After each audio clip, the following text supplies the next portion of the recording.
So Mannitol is a relatively new type of bronchial provocation test. So these kind of tests are usually used clinically to help guide a diagnosis of asthma. So the Mannitol challenge test comes in this sort of kit, and all you need apart from this to do the test is a spirometer, which you can find in most doctors' clinics. So this means the test is really easy to use outside of the clinical hospital setting and in the community. The Mannitol challenge test has got a pretty high predictive value for asthma, which means that a positive test correlates really strongly with actually having a diagnosis of asthma, and that positive predictive value is about 98%.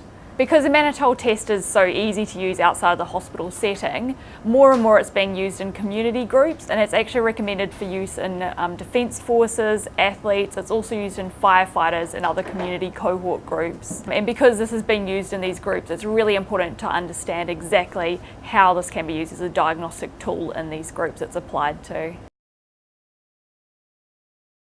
So we wanted to see how well Mannitol could be used to diagnose asthma in a community cohort of young adults that we were following up.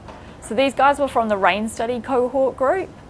We divided them into two groups. We looked at a small subset that had wheezing symptoms. So this represents the kind of people that would usually be referred for these sorts of tests clinically. In this group, we found a pretty good positive predictive value, which meant that a positive test correlated quite strongly to an asthma diagnosis. In the whole general population, however, we found the positive predictive value really dropped. So a positive test was no longer strongly correlated with actually having an asthma diagnosis. So when the Mannitol test is applied to groups that have symptoms suggestive of asthma, it's actually a really useful tool, and it does have a high positive predictive value, which means a positive Mannitol test is quite highly correlated with actually having a diagnosis of asthma.